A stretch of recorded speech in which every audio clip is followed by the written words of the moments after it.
Hi guys, Happy New Year. Welcome back to the Pageant Project. Welcome to 2026. Can't believe I'm already saying that. What I wanted to do in first episode back of 2026 is ramble a little bit, rant a little bit about the year that was 2025 and try to give 2025 a grade or to sum it up in one word, at least in terms of pageantry. I mean, there is real life obviously outside pageantry. I'm sure I don't need to tell you that.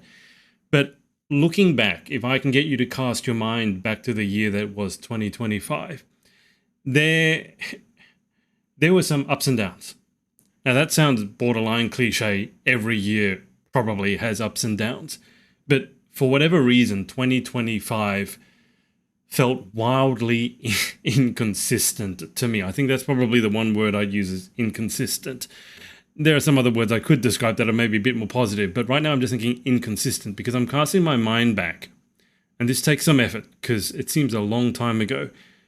Certainly one of the high points, let's start with the high points, at least for me personally.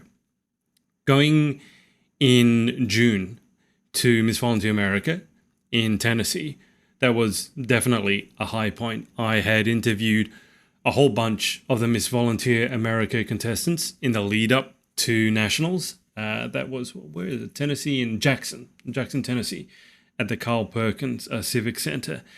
And getting to go there, which really was a spur of the moment decision. I interviewed Haley Ryan Hurst, who was Miss Virginia Volunteer at the time. She then connected me onto Berkeley Bryan, who was Miss Volunteer America at the time.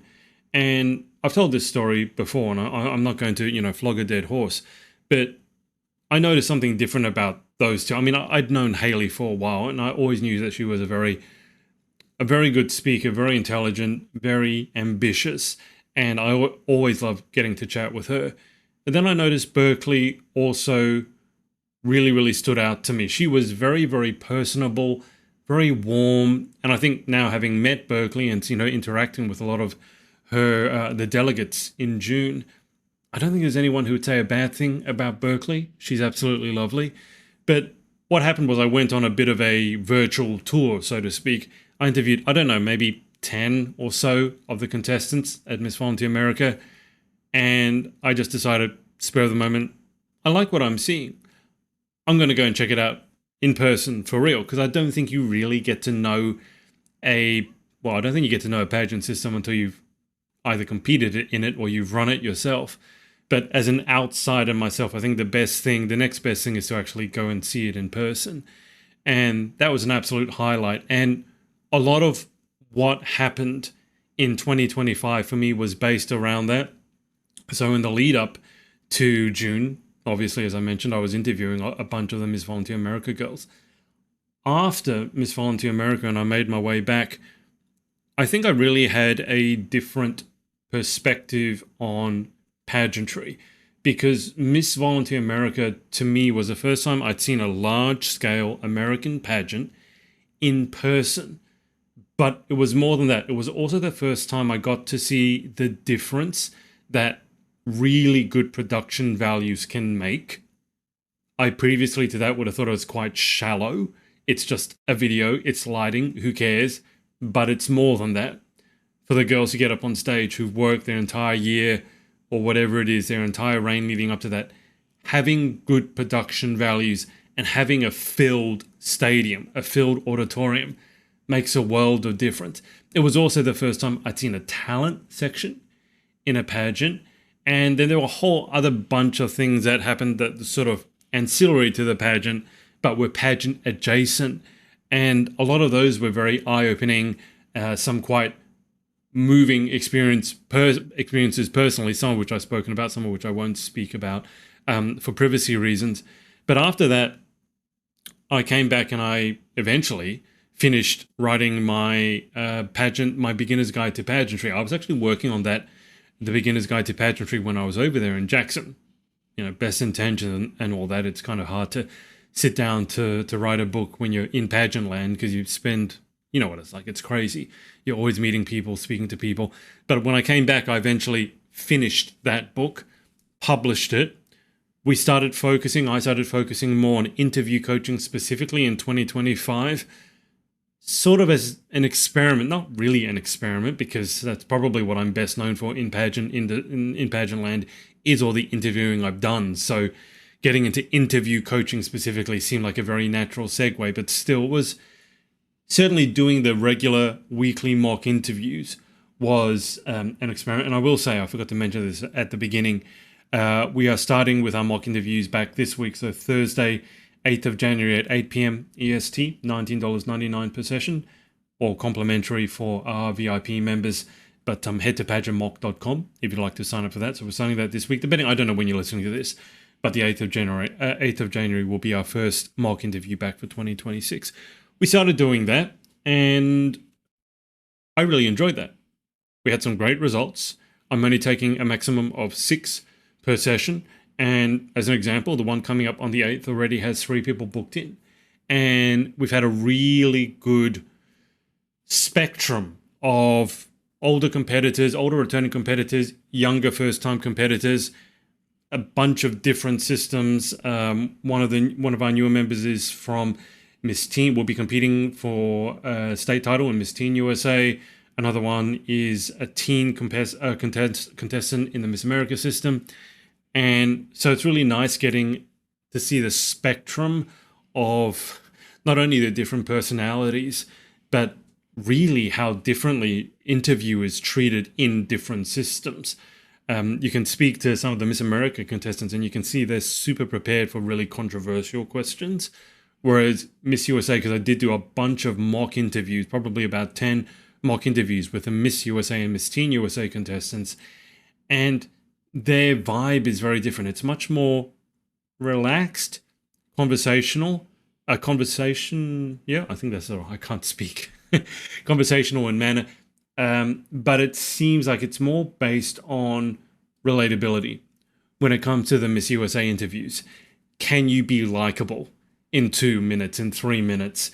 Because that's really what I think Miss USA is about. It's about being not a figurehead, but it's like being a superstar, celebrity, but in the best sense of the word. And then there's Miss Volunteer America, which is somewhere in between. And I say this because I also, behind the scenes, spoke to quite a few contestants who had either been directors or who had competed or been title holders in more than one of those systems. And I was asking them, what's the difference in interview between the different systems? Because I can hear about it, I can talk about it, but you guys have actually experienced it. And that was really, really eye-opening as well. So those were all the highlights. I think another personal highlight for me, and I'm thinking about 2025, I think the biggest highlight for me was getting to interview Tom Brodeur. He commented on a clip that Morgan put up from our interview. And I had heard Tom's name, didn't really know him, checked out his profile, reached out to him randomly about doing an interview. I didn't expect him to answer. I certainly didn't expect him to say yes, but to my surprise, he said yes, he booked in. And then the week after I interviewed him, he announced that he was a new owner of Miss USA. Everyone to this day thinks I had an in on that. I didn't. I wish I did. Maybe in 2026 we can get Tom back on and I can now ask him the questions about Miss USA, because I couldn't ask him the last time because I didn't know he was going to be the new owner. That, to me, was a highlight because I don't know how much you keep abreast of pageant news, but I think most of you will know the state that Miss USA was in before Tom took over. I don't think it's an exaggeration to say it was on its way out, on its last legs, and it probably should have been under the previous leadership being the one where both the Miss title holder, Noelia, and Uma Sophia, the teen title holder, they both resigned within a few days of one another, if I remember correctly, and that put pageantry, especially in the US, in the news for all the wrong reasons. And so for that moment, I felt super, super hopeful because I'd interviewed Tom. I thought he was a very solid and knowledgeable person with a good amount of pageant experience. And I thought that he had integrity and honesty. And so maybe the bar had been set pretty low, you could argue, in the Miss USA system in the past couple of years, and I'm not going to argue about that at all. But still, it was, to me at least, and I spoke to a few of my friends and they agreed, it was a reason to feel hopeful. But remember what I said? I said the word for me for 2025 would probably be inconsistent, because Tom took over, we had Miss USA in very short order, and by all accounts that went really, really well. And then we had Miss Universe, didn't we? And Miss Universe is still doing the rounds now, for all the wrong reasons. Last I heard, Anne, the owner, or whatever her title is, she was on the run from police in Mexico. I don't know how much of this is true, by the way, but this is to give you an idea of the headlines that I'm reading in the news. Last I read that she was on the run from being arrested. Raul, he has had charges laid against him for illegal operations of some, I think it was oil or something you don't want to be accused of ever, but something as the head of a pageant you definitely don't want to be accused of. But then remember, at the beginning of the pageant, we had the whole Nawat situation versus Miss Mexico situation. That hit the mainstream media, again, putting pageantry in the news for all the wrong reasons. But then Miss Mexico ended up winning, and there are many people who will say she's not a legitimate title holder. I watched snippets of the pageant. I will say she certainly would not have been my pick. I'll just leave it at that. That's my 5 cents worth. But it was a crazy ride towards the end of last year and even going into this year. It's still going on, as I said. It's still, Miss Universe is still in the news for all the wrong reasons. And so it very much was a very topsy-turvy, all over the shop kind of year, especially towards the end. I think for me, anyway, the first half of the year was pretty solid. Got excited to go to Tennessee. I'd never been to Tennessee before, never seen Miss Volunteer America before, never seen a big scale, a large scale American pageant in person before. And I was so glad that I got to see that, and that Miss Volunteer America, the first time I saw it, the first experience I had with a large scale pageant, I think arguably is one of the best ones to see, because of the production values, because of the mixture of the style and the substance, the glam and the intelligence. I really do like the mix. But then toward the end of the year, it just sort of went all over the place, and I kind of felt like, oh God, here we go again. Why can't pageantry buy a break? Or catch a break. So I don't know. I'd love to know from you what your experience of pageantry in 2025 was. For me, I do think the one word is inconsistent. I think, to be fair, the other word still would be hopeful. I'm still hopeful that, and I'm focusing mainly on American pageantry. I'm speaking mainly about American pageantry here. With Tom in charge of Miss USA, I think that gives that system a renewed sense of legitimacy. I think that flows on to all other systems, certainly in America and probably around the world. Because if you think about it, a Miss Universe without Miss USA, I don't know what the interest, let's say, in America would be like at that point.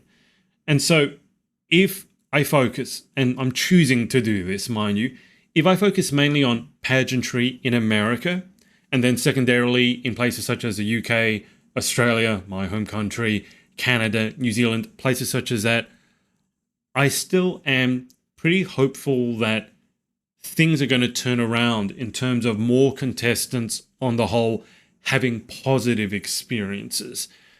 I think that'll happen in 2026 and moving forward. Whether that means we'll see more girls competing, I don't know. I think that's a lot harder of a proposition. But if the girls competing start having really positive experiences and telling everyone about it, that can't hurt the industry. The one thing I will say, and this really was a 2025 learning or revelation for myself, I'm really backing away. I'm very skeptical now of international pageants. And when I say that, let me be very specific. I don't mean pageants that just happen overseas. What I mean is pageants that will appoint title holders from a country and then without a competition, and then just bring those contestants from all around the world to some country overseas and then run a pageant. And it's never been run before. We don't know the reputation of the people running it. And to me, there have just been too many some of them I've seen the experiences, too many negative experiences, or I've heard about people, good friends of mine who've competed there and they've told me about the negative experiences. There has been too much of that with those kinds of pageants for me to want to have anything to do with them and for me to ever recommend you participating in them.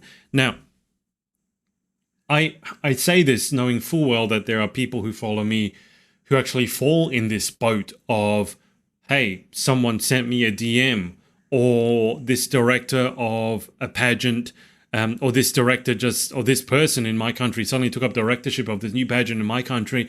And hey, they DM'd me and said, hey, I'd love to send you because I've been following you for a while. And I get that it's flattering and I get that you get to represent your country. But to me, if you haven't, in inverted commas, earned that position, if it's just been given to you or gifted to you and the pageant is new, we don't have much news or idea about the people running it, and it's in a country that's not your own home country, and you don't know what's going to happen over there, and if something untoward happens over there, then you're on your own sort of thing. I've heard too many negative experiences from girls or women competing in pageants like that to really get excited about any more of those sorts of pageants. Now, I'm not saying that you shouldn't compete in it. That's completely up to you, obviously. But I've really been a lot happier to focus on pageants that are local to their own countries. Australia, obviously, is my home country. UK, where I spent a good deal of time, interviewed a lot of contestants and know quite a few of the directors. But then America being pageant land, right? I don't care which way you slice it or what the current landscape of pageantry looks like now. But for me, America, the US, is always going to be the birthplace of pageantry. That's the way I view it. Specifically the south of the States, where it was so weird to me going over there and seeing how many women and how many members of the community attended Miss Volunteer America in person and what the community was actually like. There were people, I remember I met up with my friend Bailey Guy over there, and Bailey is a former Miss Teen USA, now competing in the Miss America system. And it was so funny because she was going everywhere. She's not the tallest girl, right? But she was going everywhere and everyone recognized her. She recognized everyone, and they would actually catch up. They would chat. And, whilst I was going around with her, then someone would pull me aside and want a photo, and they'd tell me about, they'd heard my work or seen my work. And you have to understand, it was kind of a pinch me moment, because coming from Australia, that's only ever happened to me once, randomly on the street, where someone recognized me from an interview I'd done. But in America, that community, that pageant community, is so much more vibrant. It's larger. And honestly, it just feels more real. Because very often in other countries, I feel, I take Australia as an example. Yes, there is a pageant community, but it just seems so small by comparison. And sometimes you feel that people come in, enter it, and then leave it. And it's just, there's a couple of people who stay there longer term, but it seems very transient. And there doesn't seem to be the dedication to long-term self-improvement that exists in American pageantry. Now, I'm not saying everyone in American pageantry does that, don't get me wrong. But if you're going to find that anywhere, I think you find it in American pageantry. And I think it's because, okay, there's the Miss USA, and a lot of girls have dreamed of being Miss USA since being, tiny, tiny girls. But I think also scholarship systems such as Miss America, Miss Volunteer America, in this day and age, they offer the most tangible, useful, and practical prize packages to you guys, which is being able to graduate debt-free. Which in America, I don't need to tell you how big of a deal it is. Coming from Australia, I don't know what the situation in the UK is, but coming from Australia, we really don't have it set up the same way as you guys do in the US. Our education is a lot cheaper. It's not free, but it's a lot cheaper. But in America, the price of education is so exorbitantly high, and student debt is such a real thing, that being able to graduate debt-free, or even having $1,000 scholarship or $500 scholarship here and there, it can make a huge world of difference. I've heard multiple stories of contestants who started competing because of the scholarships that were on offer, and they come from a single parent family, or a single parent family, maybe there was a divorce, or maybe one of the parents died, and they basically, these young women had to find a way to pay their own way through education. And that creates, I think, a very different dynamic to, oh, I'm just going to compete and maybe I'll get a crown on my head. And so I'm excited about the idea of focusing more on the American pageants, Australian pageants, the UK pageants, because that's where I really feel that's my vibe. Those are more my people. The international side of things with the crazy pageant fans that jumped on during Miss Universe, I look at that and go, I don't have a conversation for you guys because I think you're all crazy. I think you're all, with love, I think you are all way too invested in the minutiae and the things that I don't think pageantry should be about. I don't think pageantry should be about having the person who's in charge be on stage all the time, having the microphone all the time, wanting to be the center of attention all the time. And that this idea that pageant fans or the contestants call certain figures Papa, like Papa Nawat. I feel very queasy about that. I don't think that's right at all. That'd be like me going around and calling a pageant director mummy or daddy. I get that there can be terms of endearment, but I'd rather, it makes me feel a lot more comfortable when a pageant is run as a professional enterprise rather than being one where it's more about who you know than anything else. And so for me, I feel hopeful about 2026, but I say that knowing full well that I'm focusing on a subsection of pageants. When it comes to pageantry at large, who knows? There are more and more international pageants cropping up every day. There are new ones cropping up every day. Everyone is making exorbitant claims about being the biggest and best thing, the first pageant in the world to have ever done this. And then, I don't know, that doesn't get me excited. I get more excited about connecting with and working with the women who are using pageants as a stepping stone to opportunities, but also using it as that motivation to work on themselves, whether it's with interview, whether it's working on your physical body, or just motivation to wake up early in the morning and stay up late at night because you've found a purpose. You found a pageant why, or you found a why outside of pageantry that keeps you going. And it's in that pursuit. I know I've said this many, many times, but the best way to succeed in pageantry is to create an amazing life outside of it. And I really think, I don't know that pageantry in every country is structured like that. And I say that knowing full well I don't have experience in many of those countries, but the vibe I've gotten from some of the interactions and the fans and the way it's judged, the dynamic seems off to me. That's not what I'm about. And so for me, to wrap this ramble or rant up, thank you for letting me ramble, 2025, I think for me was inconsistent overall.